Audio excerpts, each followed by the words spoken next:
Hello students, welcome back to TLS. तो कहते हैं पढ़ाई में मजा नहीं आता, लेकिन आज मैं आपको पढ़ाई में मजा दिला के रहूंगा। क्यों? क्योंकि आज मैं आपको समझाने वाला हूं क्लास 10 का रेस्पिरेटरी सिस्टम सिर्फ 2 मिनट में, और इसके बाद आप ये नहीं भूलने वाले। आइए देखते हैं। तो देखिए, रेस्पिरेटरी सिस्टम यानी कि सांस जब हम लेते हैं और वो एयर जो अंदर जाता है वो किधर किधर होके कहां से जाके फिर ब्लड में मिक्स हो जाता है, वो पूरी प्रोसेस को रेस्पिरेटरी सिस्टम बोला जाता है, राइट? तो देखिए, रेस्पिरेटरी सिस्टम सबसे पहले स्टार्ट होता है आपके नॉस्ट्रिल से। नॉस्ट्रिल्स यानी कि आपके नोज के ये 2 होल्स, इसको बोला जाता है नॉस्ट्रिल्स, है ना? तो सबसे पहले एयर एंटर करेगा आपके नॉस्ट्रिल्स के अंदर से। जैसे ही एयर एंटर करेगा नॉस्ट्रिल के अंदर, वो एयर पहुंच जाता है नेजल पैसेज में, यानी कि आपके नोज के अंदर। नेजल पैसेज इनसाइड, यानी कि ये जो नोज का जो अंदर वाला पार्ट है उसको हम बोलते हैं नेजल पैसेज, ठीक है? तो एयर सबसे पहले नॉस्ट्रिल्स के थ्रू होते हुए नेजल पैसेज में एंटर करता है, ठीक है ना?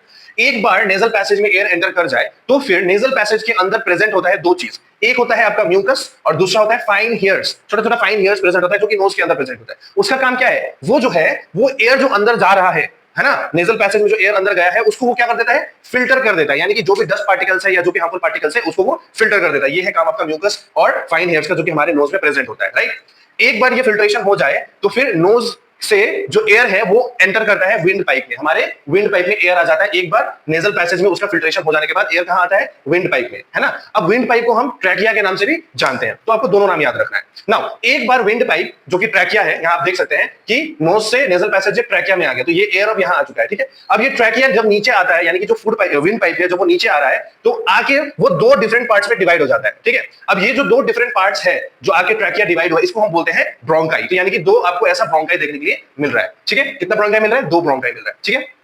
अब एक एक ब्रोंकाई एंटर करेंगे लंग्स के अंदर। तो जो ब्रोंकाई है ये देखिए लंग्स के अंदर एंटर कर रहा है, ये भी दूसरे लंग्स के अंदर एंटर कर रहा है, ठीक है? लेकिन मजे की बात क्या है कि जो ब्रोंकाई है वो जब लंग्स के अंदर एंटर करते हैं तो वो और पतले पतले ट्यूब्स में डिवाइड हो जाते हैं। देख रहे हैं आपको ये ग्रीन कलर का जो थिन ट्यूब्स दिख रहा है, ये ब्रोंकाई ही है, लेकिन जब वो लंग्स के अंदर एंटर करता है तो वो और थिन ट्यूब्स में डिवाइड होता है, जिसको हम क्या बोलते हैं? इन थिन थिन ट्यूब्स को हम बोलते हैं ब्रोंकियोल्स, है ना? तो दो ब्रोंकाई है वो मोर थिन ट्यूब यानी कि ब्रोंकियोल्स में डिवाइड होता है। और नेक्स्ट पार्ट क्या है? अब एयर ट्रैकिया से ब्रोंकाई में जाता है, फिर ब्रोंकाई से ब्रोंकियोल्स में आया, और फाइनली जो एयर है वो एल्वियोली। एल्वियोली क्या है? एक बैग लाइक स्ट्रक्चर है, गोल बैग लाइक स्ट्रक्चर होता है, जो कि आपके हर ब्रोंकियोल्स के एंड में आपको देखने के लिए मिलेगा। ये जितना भी सर्कुलर स्ट्रक्चर दिख रहा है ये है एल्वियोली। तो फाइनली जो एयर है वो आके एल्वियोली के अंदर वेट करता है, राइट? अब इस एल्वियोली के स्ट्रक्चर को अगर हम थोड़ा एनलार्ज कर लेते हैं तो ये मान लीजिए ये एल्वियोली है।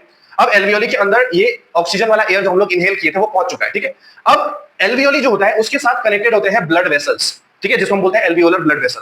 अब ब्लड वेसल क्या है? ब्लड वेसल क्या करता है? ब्लड वेसल बॉडी से सारे ब्लड को यहां पे लेके आता है। अब जो ब्लड बॉडी से एल्वियोली की तरफ आया है उस ब्लड में प्रेजेंट होता है कार्बन डाइऑक्साइड, और एल्वियोली के अंदर क्या प्रेजेंट है? ऑक्सीजन, ठीक है? तो जैसे ही ये ब्लड वेसल कार्बन डाइऑक्साइड वाला ब्लड को एल्वियोली तक लेके पहुंचता है, वैसे ही एक्सचेंज हो जाता है गैस का, यानी कि CO2 जो है वो ब्लड वेसल में से एल्वियोली में चला जाता है, और जो ऑक्सीजन है वो एंटर कर जाता है, वो एंटर करेगा आपका ब्लड वेसल के अंदर। और इस तरह से ऑक्सीजन जो है एयर से नोस्ट्रिल के थ्रू, नोज के थ्रू होते हुए, ट्रैकिया के थ्रू होते हुए, ब्रोंकाई के थ्रू होते हुए, ब्रोंकियोल्स के थ्रू होते हुए एल्वियोली तक पहुंचता है, और फाइनली ब्लड में मिक्स हो जाता है कौन? ऑक्सीजन। और वही ऑक्सीजन फिर ब्लड लेके डिफरेंट बॉडी पार्ट्स तक पहुंचाता है। तो ये है आपका कंप्लीट रेस्पिरेटरी सिस्टम। तो स्टूडेंट्स, समझ में आया ना? मजा आया कि नहीं आया? ऐसे ही इंटरेस्टिंग वीडियोस देखते रहने के लिए और ऐसे मजेदार तरीके से समझने के लिए सब्सक्राइब करना ना भूलें।